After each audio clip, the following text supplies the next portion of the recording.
지난주 금요일 날 41대 미국 대통령 부시 대통령이 돌아가셨어요. 그리고 장례식 하는 것이 뉴스에 나와서 잠깐 봤는데 전직 대통령들 5명 부부들 동반해서 쫙 이렇게 앉아있는 모습 여러분들 한번 보셨을 거예요. 얼마나 부러운지 몰라요. 나란히 그냥 쭉 앉아서 정답게 앉아있는 모습이요. 우리나라는 대통령 다 끝나면 이렇게 감옥소로 가는 그런, 그건 뭐 전통이에요. 뭐예요? 예, 자기가 가지 않으면 자기 아들이 가든가. 옳게 그렇게 제대로 끝나는 대통령이 하나도 없는 것 같으네요. 제가 이승만 대통령 때서부터 지금까지 이게 쭉 이렇게 봐오니까요. 참 부럽다. 이런 생각이 들었습니다. 역시 선진국이구나. 예, 정치가 선진국이구나. 이런 생각이 들었어요. 이제 역사가 각 대통령들의 한 일들 평가하겠죠. 그 역사가들이 하는 일이니까요. 예, 역대기는 역사책이에요. 우리가 지금 몇 달간 지금 생명의 삶 따라서 지금 역대기 공부를 지금 하고 있습니다. 유대 왕들을 평가하는데 그 몇 가지 기준이 있죠. 그래서 보통 한 4그룹 정도로 나눠지는 것을 볼 수가 있습니다. 첫째 그룹은 뭐냐면 그 왕이 처음에 선했어요. 근데 쭉 나가서 끝까지 선한 왕. 제1그룹이에요. 많지 않아요. 처음부터 마지막까지 선한 왕이요. 두 번째 그룹은 어떤 왕이냐면 맨 처음엔 시작은 참 잘했는데 나중에 보니까 악하게 끝나는 왕. 많은 유다 왕들이 이렇게 끝납니다. 두 번째 그룹이요. 세 번째 그룹은 뭐예요? 맨 처음에는 악하게 시작했는데 나중에 좋게 끝난 왕도 있어요. 굉장히 드물어요. 예, 아마 보게 될 것입니다. 그리고 네 번째 그룹은 뭐냐면 처음도 악하게 시작했는데 끝까지 악했더라. 이런 왕들도 몇 명이 있습니다. 제일 나쁜 왕이죠. 네 그룹이요. 우리가 지난주에 요아스 왕에 대해서 공부를 했습니다. 고아 왕이라 그랬죠. 엄마 아빠가 없이 여호야다 밑에서 성전에서 자란 왕. 맨 처음에 여호야다가 사는 동안 때는 참 선했는데 여호야다가 죽고 나서는 악해졌다 그랬어요. 그 아들 우시야, 요번 금요일 저녁 때, 지난 금요일 저녁 때 우리가 공부했죠. 맨 처음에는 선했는데 나중에는 악하게 끝난 왕, 또 마찬가지예요. 그 아들 요담이요. 요담이라는 왕은 처음 선했어요. 근데 끝까지 선했어요. 이런 왕 드물어요. 시종일관 좋은 왕이요. 하나님께 신앙을 잘 지킨 왕이요. 역사에 보면 좀 한 3왕 정도가 그래요. 히스기야 왕이라든가 요시야 왕이라든가 이런 왕들이 처음부터 끝까지 선한 왕이었어요. 요담 왕이 그렇고 오늘은 그 아들이요. 요담 왕의 아들 아하스 왕에 대한 얘기가 28장 전장에 나오고 있습니다. 어떤 왕이었는가? 이 왕은 어떤 평가를 받고 있는가요? 1절 한번 읽어보십시다. 다시 시작. 아하스가 왕 위에 오를 때에 나이가 20세라 예루살렘에서 16년 동안 다스렸으나 그의 조상 다윗과 같지 아니하여 여호와 보시기에 정직하게 행하지 아니하고 아하스 왕은요 BC 한 740년경 살았던 그 왕인데 아하스 왕보다도 더 유명한 사람이 그 아들 히스기야죠. 그래서 아하스 왕은 히스기야의 아버지로 유명해요. 예. 다윗의 혈통입니다. 네, 그래서 다윗의 그 모든 그 유산이라든가 이런 전통을 물려받았는데 그가 걸어간 길은 다윗의 길이 아니라 뭐예요? 2절에 보니까 이스라엘 왕들의 길을 걸어갔더라. 그리고 바알신을 숭배했다. 그래요. 예, 아주 악한 길로 시작을 했죠. 나쁜 길로 시작을 했죠. 더 가증스러운 일은 뭐냐면요. 3절이에요. 읽어보십시다. 시작. 또 흰놈의 아들 골짜기에서 분향하고 여호와께서 이스라엘 자손 앞에서 쫓아내신 이방 사람들의 가증한 일을 본받아 그의 자녀들을 불사르고 복수지요? 자녀들을 불사르는 왕이에요. 예, 예루살렘이 이렇게 산 위에 있기 때문에 골짜기들이 많이 있습니다. 한쪽 골짜기 이름이 흰놈의 골짜기인데 거기에 몰렉신을 모시는 제단이 있고요. 그 몰렉신은 어떻게 모시는 거냐면 자기 아들을 제물로 불에다가 바치는 거예요. 태워버리는 거예요. 자기 아들이 제물이 되는 거예요. 소도 아니고 양도 아니고요. 이것을 인신공제 그렇게 얘기를 하죠. 하나님께서 이스라엘 백성들이 가나안 땅에 들어오기 전부터 이거 하지 말라 그랬어요. 이건 악한 일이라 하지 말아라. 절대 금했는데요. 유대 왕들이 하지 않았습니다. 근데 첫 번째 이 일을 행한 사람이 누구냐면 아하스 왕이에요. 이스라엘 그 아하스 왕 초기 시대에 이런 일을 행했어요. 굉장히 악한 왕이죠. 그러면 이 사람이 개과천선해서 나중에는 좀 좋게 됐는가? 좋은 왕으로 변했는가? 맨 마지막에 어떻게 끝나는가 한번 보십시다. 24절서부터 있는데요. 시작. 아하스가 하나님의 전의 기구들을 모아 하나님의 전의 기구들을 부수고 또 여호와의 전의 문을 닫고 예루살렘 구성마다 제단을 쌓고 유다 각 성읍에 산당을 세워 다른 신에게 분향하여 그의 조상들의 하나님 여호와를 진노하여 하였더라. 아하스의 남은 시종 사적과 모든 행위는 유다와 이스라엘 11개에 기록되니라. 아하스가 그의 조상들과 함께 누움에 이스라엘 왕들의 묘실에 들이지 아니하고 예루살렘 성에 장사하였더라. 그의 아들 히스기야가 대신하여 왕이 되니라. 예, 이렇게 끝나죠. 아니, 교회 문을 닫아버렸어요. 예루살렘 성전 문을 예배드리지 말라는 거예요. 예. 끝까지 이렇게 악했었던 왕. 아하스예요. 시종 일관 악했었던 왕. 참 드물어요. 이런 왕도요. 예. 그래서 죽긴 죽었는데 예루살렘에서 묻히긴 묻혔는데 왕들의 묘소에 묻질 않았어요. 너는 왕 될 자격도 없다라고 이제 그 신하들이 생각했었던 것이죠. 가장 악한 왕 중에 한 사람이 이 아하스입니다. 제가 지난 주일날 이 말씀 묵상하면서 한번 재밌는 사실을 하나 발견했어요. 뭐냐면요. 가장 악한, 처음부터 끝까지 악했었던 이 아하스의 아버지 요담이거든요. 요담은 드물게 처음부터 끝까지 선한 왕이었거든요. 근데 그 아버지 밑에서 이런 아들이 나오는구나. 아하스는 처음부터 끝까지 악했거든요. 근데 그 아들 히스기야는요. 처음부터 끝까지 선한 아주 히스기야는 대왕이라는 말을 붙여요. 대왕이라고요. 그래서 선한 왕이 나오거든요. 그 아들은 누군지 아세요? 므낫세예요. 므낫세는요. 또 가장 악한 왕이죠. 또요. 예, 어떻게 그 아들의 그 아버지의 밑에서 이런 아들이 나올 수가 있겠는가? 어떻게 선한 아버지 밑에서 악한 아들이 나올 수가 있는가? 어떻게 악한 아버지 밑에서 이렇게 선한 히스기야 같은 왕도 나올 수가 있는가? 참 재밌지 않아요? 예. 어렸을 때는요, 부모 신앙이 굉장히 중요해요. 그렇지만 나이가 들어서는요, 성인이 돼서는요, 자기 신앙이에요. 자기 신앙이요. 신앙은 결국 개인적인 거예요. 내 신앙이 중요한 겁니다. 우리 부모님 신앙 가지고 있으면 참 감사하죠. 그렇지만 믿음은 결국 개인 일입니다. 자기 신앙은 자기가 키워야 돼요. 부모 부담도 좀 덜 할 수가 있어요. 내 애는 왜 이렇게 못 믿냐, 안 믿냐. 예, 꼭 부모 잘못만은 아니에요. 이런 걸 보니까요. 예, 그런 생각이 들어서 조금 안심도 됩니다. 예. 왜 아하스는 자기 아들을 제물로 바치는 이런 인신공제 제사까지 지내게 됐을까? 지난주 말씀 묵상하면서 생각한 거예요.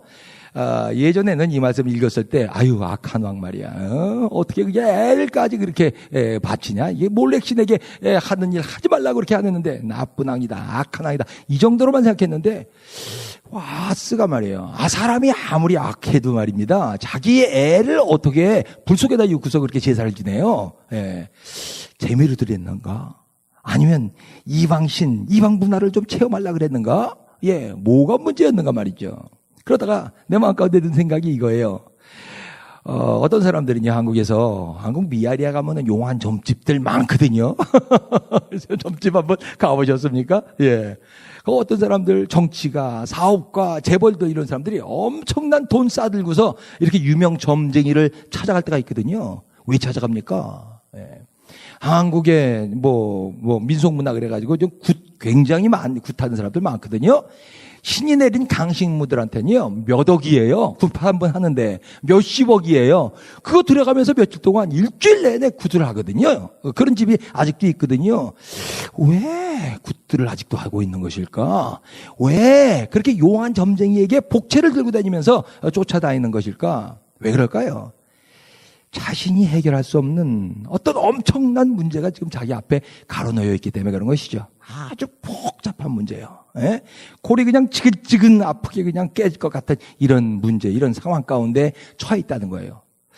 그러고 보니까 아하스가 몰렉신에게 자기 아들을 바칠 정도가 됐다면 아마 아하스도 뭔가 지금 굉장히 심각한 문제에 봉착해 있는 것이 아닐까 이런 생각을 하게 됐어요. 아하스의 이러한 행태를 좀 이해하려면요, 그 당시에 좀 상황을 좀 알아야 됩니다. 여러분들 역사하는 거 좀 좋아하지 않죠? 역사 얘기 제가 많이 하는데 대부분 뭐 별로 안 좋아하는 것 같아요. 예, 오늘 조금 복잡해도요, 이해하도록 한번 노력해 보시기 바랍니다. 그 BC 740년경에는 아수르의 디글랏블레셀이라는 왕이 지금 막 부상할 때예요. 이 사람이 지금 주변 국가들을 막 정복해 나가고 있을 때입니다. 옛날에요, 이 아수르 이전에는 뭐 전쟁이 없었던 거 아니죠. 주변 국가들 간에 전쟁 흔하게 있는 일입니다. 강한 나라가 그 옆에 나라를 칠 때, 공격할 때 이유는 뭐냐면 조공을 받으려고 그런 거거든요. 너희들 밀가루 좀 내놔. 너희들 여자들 좀 바쳐. 이 조공받기 위해서 옆에 나라들을 공격해요. 그리고 우리나라를 좀 더 부자로 만들겠다는 거예요. 근데 아수르는 요 나라는 조금 목적이 틀렸어요. 옆에 있는 나라를 침략하기 시작하는데 침략 목적이 뭐냐면 내 나라로 만들겠다는 거예요. 조공은 말할 것도 없고 내 나라로 만들어. 이걸 뭐라 그래요? 예, 제국주의 이렇게 말하죠. 임페리얼리즘. 예. 일본이 조선을 침략한 건 뭐예요? 조공받아 먹기 위해서 친 거 아니에요? 뭐예요? 우리 나라로 만들어 버리겠다는 거야. 니네 나라 말 쓰지 마. 예. 니네 나라 문화 사용하지 마라는 거예요. 중국을 침략하고 필리핀 침략하고 말레이시아 이쪽 쫙 침략한 건 뭐예요? 대동아 제국을 만들겠다는 거예요. 한 나라를 만들겠다는 거예요. 이 야욕을 갖고서 침략한 거. 제국주의라 그러죠.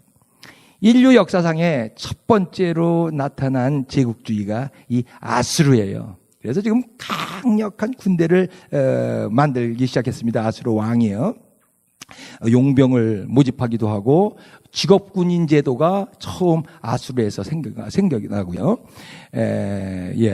그 아주 비옥한 그 서쪽 지역을 막 지금 점령하기 시작합니다. 중동 지역이요. 중동에 있는 그 판이 막 요동치기 시작하는 이때예요. 그때 가장 위험한 나라가 누구냐면 바로 옆에 붙어 있는 아람이라는 나라예요. 그때 왕이 르신이었었는데, 두 번째로 위험한 나라는 뭐냐면 그 아람 바로 밑에 있는 북왕국 이스라엘이에요. 베가라는 왕이 그 왕이었어요. 지도 있으면 한번 좀 볼까요? 예, 여기가 아수르죠. 아수르, 니느웨가 아수르 수도입니다. 아수르, 막 지금 부상하기 시작하고, 요즘 쓰는 말로 중국 굴기라는 말을 쓰는데 굴기하기 시작하는 거예요. 주변 나라들을 공격하는데 옆에 있는, 다메섹, 하마, 여기 아람 지방이거든요. 여기를 점령하기 시작하는 거예요. 그 밑에 가장 위험한 나라, 사마리아, 북왕국 이스라엘이요. 그 다음에 위험한 나라는 뭐겠어요? 예루살렘이겠죠. 남쪽에 쭉. 여기가 비옥한 토지라 그래요. 여기가요. 그래서 보통 전쟁길이죠. 여기는 사막 지역이고요. 이미요. 그래서 지금 여기에 아람의 왕과 북왕국의 왕 베카는 동맹을 맺었어요. 그걸 반 시리아 동맹 그렇게 말해요. BC 8세기에 아주 유명한 동맹입니다. 요 밑에 있는 블레셋도 동맹에 가입했고요. 그다음에 옆에 있는 나라들 다 지금 이 동맹에 가입했거든요.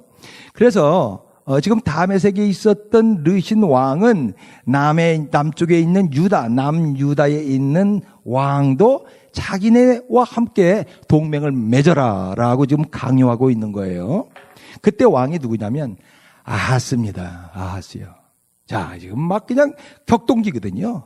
굉장한 그냥 큰 바람이 지금 몰려오고 있는 데인데, 지금 우리가 참여해. 저 아수르를 우리가 동맹을 맺어가지고 공격을 하자.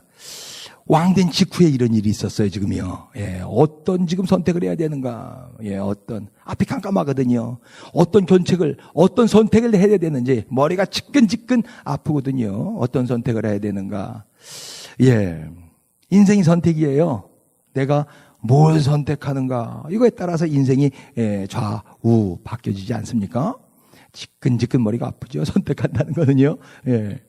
아하스가요, 내 생각에 아마 이때 몰렉신에게 자기 아들을 바치지 않았을까. 큰 굿 한판 하면은 뭔가 좀 풀리지 않을까 하는 심리죠, 이거요. 결국 아하스 왕이 선택한 건 뭐냐면 동맹을 거부합니다. 그래서 아수르 왕에 오히려 붙기로 그렇게 결정을 하죠. 어떻게 보면 좀 현실적인 생각인지 몰라요. 니들 조그만 나라들끼리 이렇게 동맹 맺는다 그래서 저 지금 크게 부사하고 있는 저 아수르 굉장한 세력으로 지금 크고 있는데 저걸 담당할 수가 있을까? 이길 수가 있을까 말이죠. 아하즈는 그가 선택한 결과를 또 받아야 되는데 뭐냐면 동맹군이 지금 연합해서 공격해 오죠. 아람과 북이스라엘의 동맹으로 지금 공격하는 것. 이것이 바로 오늘 본문의 배경이에요. 좀 이해가 되세요? 몇 년 전에 또 한번 얘기한 거예요, 사실은요. 근데 여러분들 자꾸 잊어버린 일이니까 또 얘기해도 또 모르시더라고요. 그래서 또 얘기를 해요. 재밌지 않아요? 역사라는 게 참 돌고 돌아요, 보니까요. 그러면요, 아하스 왕 시대에는요, 사실 좀 힘든 시대인데요. 격변기인데, 이때는 그럼 하나님이 안 계셨는가? 하나님의 말씀이 없었는가? 아하스는 왜 하나님을 찾지 않았을까? 아하스의 이거 지금 기록을 우리가 보고 있는 이 역대기는 아하스 이후 300년 이후에 쓰여진 거거든요. BC 한 400년경 이후에 쓰여졌기 때문에 모든 것 결과만을 기록하고 있어요. 악한 왕의 결과만을 기록하고 있죠. 아하스 당시의 기록은 없을까? 그 당시의 현장을 자세하게 우리에게 알려줄 수 있는 기록, 격변기의 기록 있어요. 있습니다. 이사야, 껐으면 좋겠는데, 급하지 않으면 껐으면 좋겠습니다. 이사야 7장 1절 한번 읽어보십시다. 이사야에 나와요. 시작. 우시아의 손자요 요담의 아들인 유다의 아하스 왕 때에 아람의 르신 왕과 르말리아의 아들 이스라엘의 베가 왕이 올라와서 예루살렘을 쳤으나 능히 이기지 못하니라 그랬어요. 이사야 시대예요. 이사야 시대. 이 시대가 바로요. 이사야는 아주 굉장히 박식한 사람이거든요. 탐대한 선지자거든요. 천재적인 시인이거든요. 그래서 선지자들 중에 왕이다. 뭐 이런 별명까지 있잖아요. 이사야 1장서부터 39장. 작년에 공부했습니까? 재작년에 공부했으니까 우리 이사야 공부할 때. 이 배경이 바로 이 시대입니다. 중동 지방에 아주 요동치고 있을 때 이 혼란기에 하나님은 이사야 선지자를 통해서 하나님의 말씀을 전하는 것이죠. 그 전하는 메시지가 뭔가요? 3절, 4절 한번 읽어보십시다. 시작. 그때에 여호와께서 이사야에게 이르시되 너와 내 아들 스알야습은 윗못 수도 끝 세탁자의 밭 큰 길에 나가서 아하스를 만나 그에게 이르기를 너는 삼가 조용히 하라. 르신과 아람과 르말리아의 아들이 심히 노할지라도 이들은 연기나는 두 부찌깽이 구루터기에 불과하니 두려워하지 말며 낙심하지 말라라고 얘기하는 게 하나님이 지금 이사야를 통해서 전하는 메시지입니다. 아하스가 지금 윗못 수도 끝 세탁자의 밭길 큰 길 옆에 지금 서 있거든요. 아주 자세하게 이름이 나오죠. 왜 거기 서 있어요? 왕궁에 있지 않고요. 지금 수로 공사 중이에요. 지금 저쪽 밖에 있는 기혼샘에 있는 물을 성중으로 끌어올리는 아주 대공사를 현장에서 진두지휘하고 있겠어요. 뭐냐면 전쟁 준비하는 거예요. 쳐들어와도 우리가 성을 단단히 쌓고 안에서 물을 먹겠다, 마시겠다 하는 것이죠. 근데 하나님이 여기서 뭐라고 그러냐면 선지자한테 네 아들 스알야숲과 함께 가라 그렇게 얘기하거든요. 스알야숲 이름도 괴상하죠. 그 뜻이 뭐냐면 남은 자가 돌아온다라는 뜻이에요. 여기서 메시지는 뭡니까? 하나님께서 아하스 왕에게 하고자 하시는 말씀 뭐예요? 전쟁이 있어 그래. 전쟁이 있다고. 그리고 너희들 공격받아. 그리고 많은 그런 피해도 너희들 입을 거야. 그렇지만 남은 자가 있어. The remnant. 남은 자가 있어서 다시 살아날 거야. 다윗 왕국. 네가 걱정하는 이 왕국은 계속돼. 끊어지지 않아. 그것이 바로 내 약속이야. 라고 말씀하시는 거예요. 그러니까 두려워하지 마. 내가 너와 함께 한다는 거죠. 적들이 공격하는 이유는 뭐냐면요. 그냥 남왕국을 그냥 없애버리겠다라는 것이 아니라 6절에 나오는데요. 이사야 6절에 보면은 다른 사람을 아하스 왕 대신에 우리의 동맹에 가입할 사람을 우리가 왕으로 앉혀놓자라고 그러는 거예요. 예. 다부엘의 아들을 그 중에 세워 왕으로 삼자라고 하는 거예요. 즉 정권을 교체시키자라는 거예요. 지금 미국 CIA에서는 그런 거 계획하고 있다면요. 북한 만약에 김정은이 결국 이렇게 돼서 계속 이 길로 가고 있으면 최후 수단은 정권 교체다. 김정은 이 백두혈통을 갈겠다. 이런 말을 하고 있지 않습니까? 예, 뭐냐면 다윗의 혈통은 지금 끊어버리겠다. 지금 그렇게 이야기하는 거예요. 또 다른 말로 바꿔 말하면 하나님의 약속이요. 다윗에게 한 하나님의 약속을 파괴시켜버리겠다라는 것이죠. 이게 성공하겠나요? 이게 성공할 수가 없죠. 그 이유는 뭐예요? 그 이유도 하나님께서 말씀하세요. 7절 8절에 보니까 뭐라 그러냐면 주 여호와의 말씀이 그 일은 서지 못하며 이루어지지 못하리라. 대저 아람의 머리는 다메섹이요 다메섹의 머리는 르신이요 65년 내에 에브라임이 패망하여 다시는 나라를 이루지 못할 것이며, 계속해서 나오는 얘기가 뭐냐면 그 아람의 머리는 아람의 왕이겠지요. 예, 르말리아 또 북아시아 이스라엘의 머리는 베카 그 왕이겠지요. 다 인간이라 그거야. 니들을 지금 공격하고 오고 있는 이 나라들의 머리들은 인간이래. 죽을 인간들이야. 예, 그렇기 때문에 실패한다는 거예요. 죽을 인간들을 왜 믿냐 이거야. 바꿔서 이런 메시지를 또 하나님께서는 전하고 있는 거예요. 유다의 머리는 뭐냐? 그렇다면 왕 아하스 너 아니냐? 아하스의 머리는 뭐야? 나야 나라고 말씀하시는 거예요. 나야 나. 내가 너의 머리라는 거예요. 그래 날 믿으라는 거예요. 걱정하지 말고. 예. 아하스가 하나님을 믿을까요? 하나님은 그 마음을 다 보고 계시는데요. 네. 아하스는 믿을 것 같지가 않아요. 이 사람은 정말 악한 사람이에요. 예, 믿을 것 같지가 않아. 내가 이렇게까지 얘기해 주는데도 믿지 않을 것 같아. 그래서 하나님이 스스로 아하스에게 도전을 하세요. 10절, 11절 또 읽어보세요. 시작. 여호와께서 또 아하스에게 말씀하여 이르시되 너는 내 하나님 여호와께 한 징조를 구하되 깊은 데에서든지 높은 데에서든지 구하라 라고 말하는 거예요. 사인을 구하라는 거예요. 슈퍼내추럴한 거예요. 초자연적인 일, 어떨 거라도 좋아. 전혀 일어날 것 같지 않은 일 너 한번 구해보라 라고 얘기하는 거예요. 그리고 뭐예요? 구하고 내가 그렇게 해줄 테니까 보고 믿어. 전능한 하나님이 내가 네 옆에 있다는 걸 믿어라는 거예요. 네, 하나님이 그렇게까지 지금 담대하게 아하스에게 도전하고 있는데 아하스의 대답은 뭐예요? 12절이요. 시작. 아하스가 이르되 나는 구하지 아니하겠나이다. 나는 여호와를 시험하지 아니하겠나이다. 굉장히 경건한 사람 같아요. 모세가 그랬거든요. 모세가 그 광야에 있을 때 하나님 시험하지 말라라 그러니까 또 그 말은 또 어떻게 기억해가지고 난 하나님 시험하지 않겠습니다. 또 그렇게 얘기하는 거예요. 예. 하나님은 쥐뿔도 믿지 않으면서 굉장히 경건한 사람처럼 지금 가식적으로 지금 말하고 있죠. 아하스가 징조 구하는 일을 포기했다는 것은 뭐냐면 하나님 믿는 일을 포기했다는 거예요. 왜냐하면 이미 아수르 왕에게 도움을 청했어요. 여러 왕기의 범국에 나와요.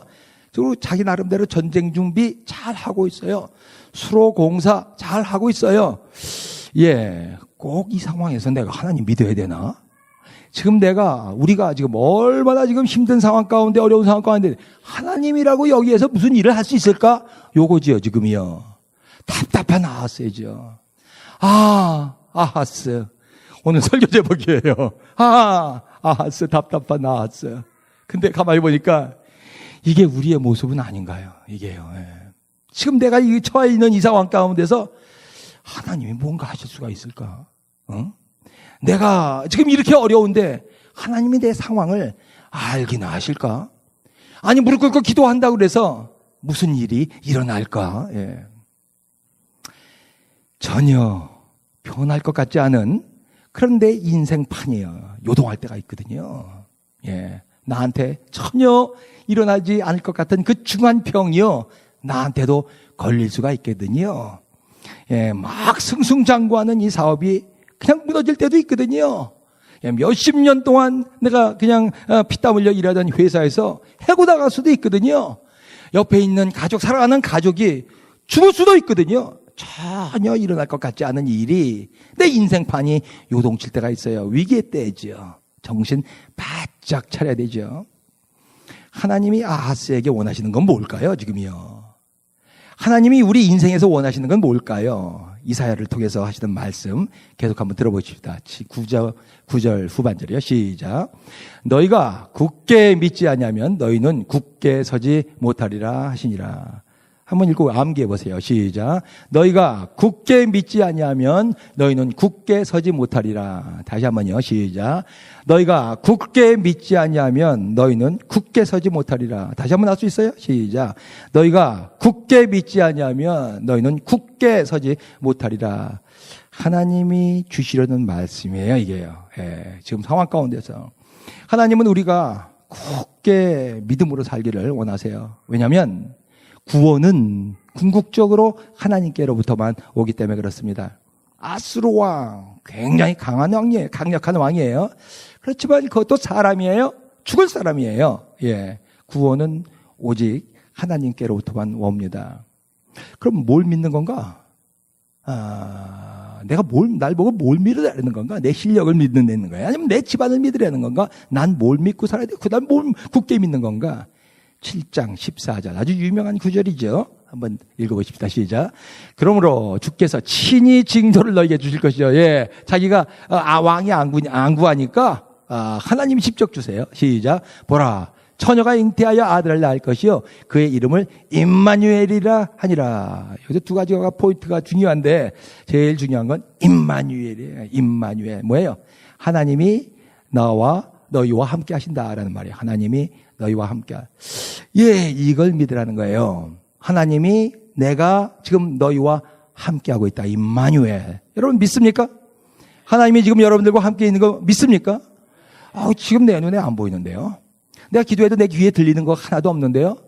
내가 자꾸 이렇게 교회 생활을 하고 막 그러니까 주위에서요. 난 바보처럼 느껴져요. 나는요 어떤 때는 내 친구들에 비해서 시대에 아주 뒤진 사람처럼 느껴진다고요. 이거 정말 하나님이 나와 함께 하는 거 맞나? 아니에요. 예, 하나님은 지금도 우리와 함께 하십니다. 하나님은 어제나 오늘이나 영원토록 변함없으신 하나님이세요. 이 하나님을 믿으시기 바랍니다. 신자의 신앙이란 건 바로 이걸 믿는 거예요. 임마누엘 하나님, 나와 함께 하시는 하나님, 굳게 믿으세요. 믿으려면요 굳게 믿어야 돼요. 특별히 격변기예요. 내 삶이 막 요동치는 이 순간에는요 적당히 믿어서 안 돼요. 하나님이 굳게 믿으라. 예, stand firm in your faith. 예, 굳게 믿어야 된다는 거예요. 예. 예, 하늘이 무너져도 굳게 믿으면 살 구멍이 있어요. 호랑이한테 물려가도 살 수 있어요. 예. 동물의 왕국 예전엔 TV 볼 때는 한창 많이 본 적이 있었어요. 꼭 본 적이 있었는데 지금도 재밌어요. 사자 나오면 참 재밌잖아요. 사자는 어떤 거나 다 먹어요.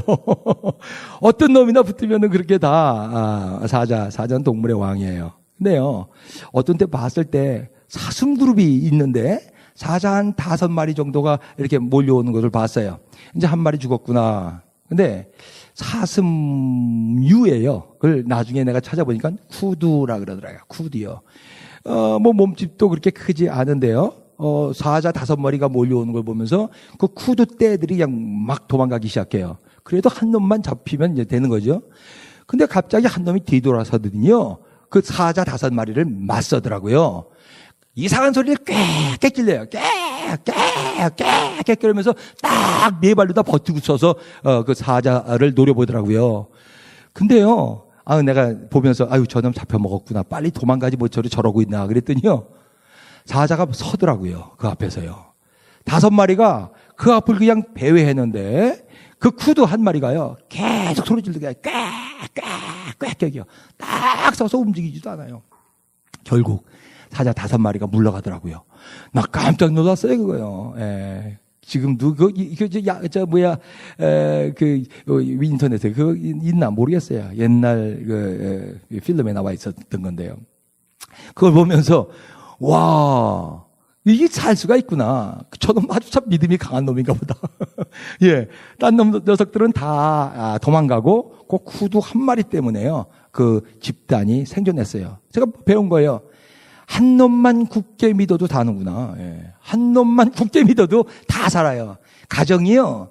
한 사람만 잘 믿어도 다 돼요. 한 사람만 되면. 그게 없어서 문제지요. 예. 예, 하나님이 그렇게 말씀하시는 거예요.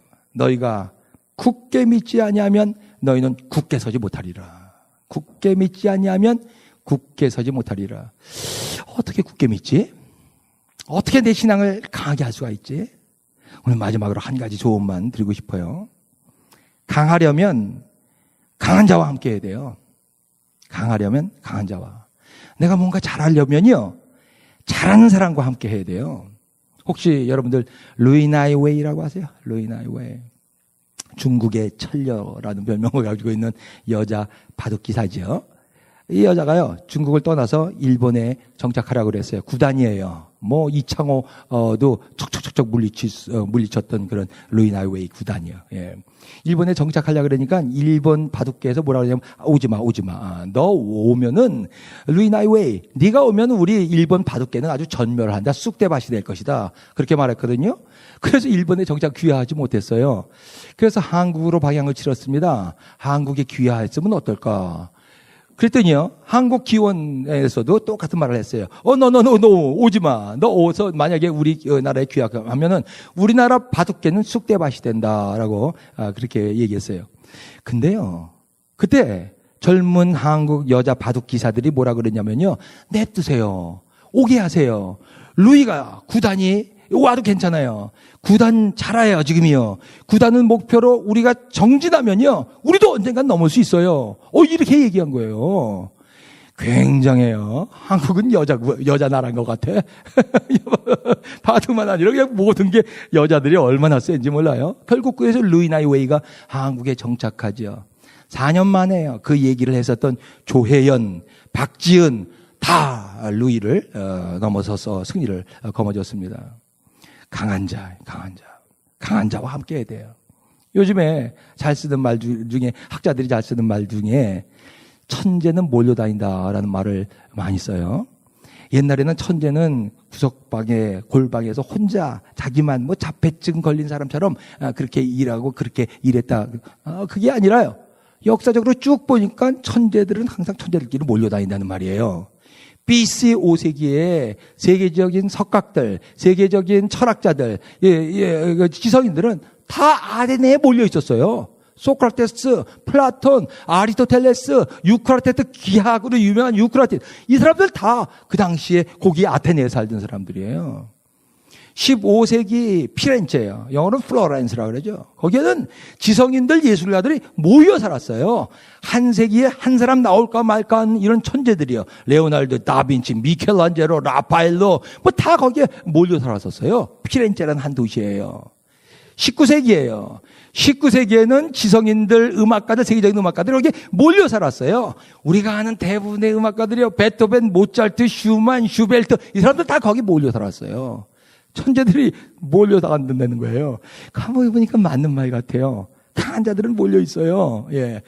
제가 서울 가면 꼭 교보문고 두르고 그 옆에 먹자골목에 가서 먹자골목 있죠, 옆에요. 예, 거기서 하나 뭐 먹고 오는데 이게 영업이 될까? 그냥 다닥다닥 음식점들이 쫙 붙어 있는데 이게 음식이 된단 말입니다. 먹자골목이요. 여기는 음식이 많으니까 난 저쪽 떨어져서 나 혼자 하겠어. 여기는 안 돼요. 예, 몰려서 서로 경쟁하면서요. 예, 그렇게 음식점들이 되더라고요. 영적 세계도 마찬가지예요. 영적 세계도요. 1세기의 최강의 영적 그룹은 뭡니까? 예수님과 12제자들이거든요. 예, 우리가 아는 것처럼 12제자들이요. 사회적인 약자들이에요. 갈릴리에서 살았다는 것은 뭐냐면 소외됐었던 사람들이라는 거고요. 소외된 사람들이요. 배움도 없고요. 그렇지만 이 사람들이 강자와 함께 있으니까 강한 자들이 되는 거예요. 예수님이 죽은 다음에는요. 누구예요? 사도 바울이요. 바울과 그의 제자들이 또 몰려다니면서 또 큰 일들을 일으키지 않습니까? 얼마나 많은 교회들을 그 이방 세계에다가 세웁니까? 굳게 믿으려면 굳게 믿는 자와 함께 해야 됩니다. 아하스 옆에는 하나님께서 아주 컬출한 선지자 아하스, 이사야를 붙여주셨어요. 근데 안타깝게도 아하스 왕은 아수르 왕을 선택했습니다. 하나님이 나와 함께 하신다는 굳은 믿음이 있으면요, 어떤 상황에서도 구원이 있습니다. 고통은 있어요. 고난은 있어요. 어려움이 있어요. 그렇지만 끝까지 보았을 때 거기에 구원이 있어요. 왜냐하면 하나님은 임마누엘의 하나님이시기 때문에 그렇습니다. 많은 예들을 제가 설교 때마다 들어드리잖아요. 우리 교회에서도요, 많은 그런 체험들을 했잖아요. 이건 불가능한데, 이 사람이 지금 애를 낳는다고 불가능한데, 이 병이 낫는다는 건 불가능한데, 우리가 이 건물을 얻는다는 건 불가능한데, 됐잖아요. 우리도 많이 체험했잖아요. 임마누엘의 하나님이에요. 나는 이 임마누엘의 하나님이 우리에게, 우리가 사는 이 지역에 놀라운 부흥을 주실 것이라고 확신합니다. 함께 기도하십시다, 여러분들이요. 함께 굳게 믿는 공동체를 만들어 가십시다. 금요일날 나와서 함께 기도하십시다. 수요일날도 오셔서 함께 기도하십시다. 영적인 피렌체예요. 영적인 비엔나를 함께 만들어 가십시다. 아하스 시대는 격변기의 시대였어요. 아수르가 막 크게 부상하고 있었을 때예요. 중동 지역이 요동을 합니다. 거기에 사는 사람들은 두려움으로 가득 차 있었어요. 하나님은 잠잠하셨는가요? 결코 그렇지 않습니다. 이사야 선지자를 보내서, 굳건한 믿음 있는 자를 보내서 하나님의 말씀을 전했어요. 근데 아하스, 오늘 설교 제목이에요. 아하스. 참 안타까워요. 하나님은 우리가 끝까지 하나님 굳건히 믿고 굳건히 서 있기를 원하십니다. 그때 하나님의 놀라운 구원이 있습니다. 너희가 굳게 믿지 아니하면 너희는 굳게 서지 못하리라. 굳게 믿지 아니하면 굳게 서지 못하리라. 여러분들은 지금 어떤 상황 가운데 있습니까? 그거 중요하지 않아요. 내가 지금 어떤 상황 가운데 있는가, 그거 하나도 안 중요해요. 더 중요한 건 뭐예요? 뭘 지금 굳게 믿고 있는가예요. 하나님을 굳게 믿고 있는가? 아니면 아수르 왕을 굳게 믿고 있는가요? 기도하십시다.